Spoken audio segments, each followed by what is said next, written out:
What's up guys, Sowerz here with another video, and this one is going to be discussing the new DLC content for Black Ops 2, including the Peacekeeper and the maps as well, of course. But as you can see in the background guys, I've got a gameplay for you, and it's with the diamond camo on the Peacekeeper, and those of you who watched the stream that I did on the first day of the DLC will have seen I basically did the road to gold camo for the Peacekeeper, but it ended up being diamond because I didn't actually realise you only needed the SMG diamonds to be able to get it. So yeah, it ended up being diamond and it was pretty cool. I think I was one of the first people to get it, so yeah, it looks pretty good on this gun. I really like it. So I'm going to talk about my thoughts about the DLC, and you know what's going to happen with in terms of will they be in the rules, things like that.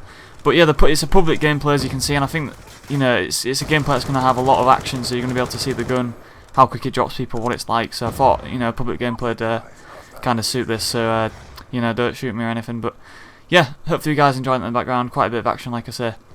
But one of the main questions I've been getting is the Peacekeeper going to be in Deserter rules? Now obviously EGL ended up removing it for the seeding tournaments, which I said, personally I think that's a good move, because I think really it was quite soon. It was the DLCs come out on the week of the first game, so really they need to keep the rules consistent throughout the tournament, and obviously we didn't have time to test the maps, test the gun, so I think that was a good move on their part. And as well, not everybody's going to be able to get the money together, you know, to buy it. You know, not everybody has money lying around, but you know, I think it's a good move to do that. Now, one of the things people have been saying is it going to stay in the rules?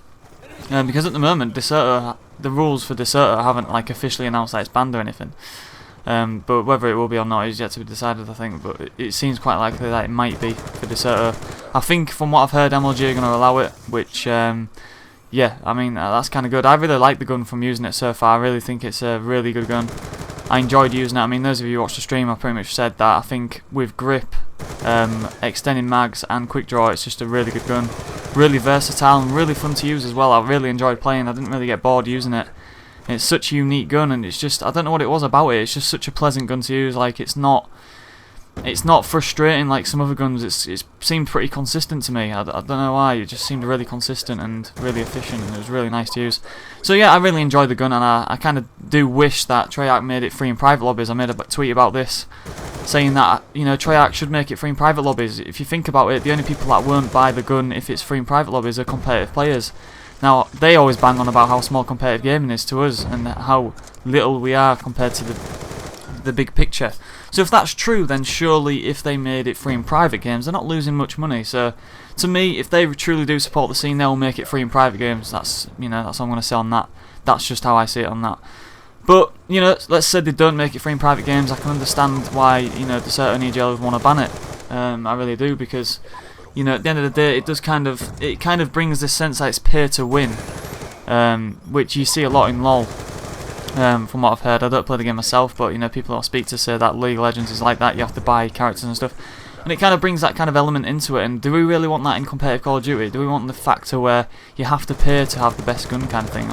Even if the gun's not the best gun, it's kind of, if people start using it, it could be seen as like an advantage or something that some teams can have and some won't. So it does bring up that problem. But one thing that we were discussing the other day is that the maps, you know, if the maps do get introduced, then it's not becoming pay to win, it's going to be pay to play, which is different.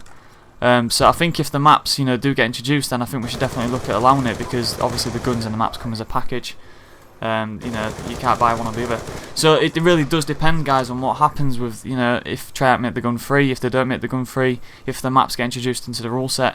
But overall, I really do hope we can put the gun in. I think it's really healthy for the game, really healthy for the scene when we see new guns coming in, new maps, adds variation.